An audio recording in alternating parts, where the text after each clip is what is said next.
Rahm eyle, affeyle, bilirəm qərq üsyanım,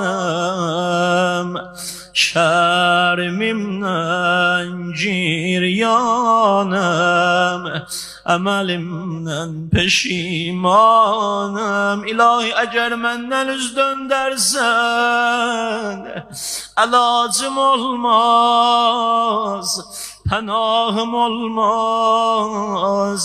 Əgər eyblərimi xalq içində, dost içində, ailə içində açılarsa, hamı məndən uzaq gəzər öz adıma. Amma Allah o qədər böyük xətalar, günahlar eləmişəm, sən mənə səbr edirsən, yenə ruzimi verirsən, yenə dost tanış doğma yanında məni hörmətli edirsən, yenə hamı məni görəndə mənə salam verir, ehtiram edir. İlahi, bu gecə məni bağışla.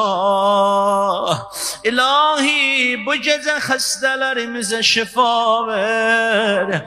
İlahi, bu gecə bizlərə nəzər elə.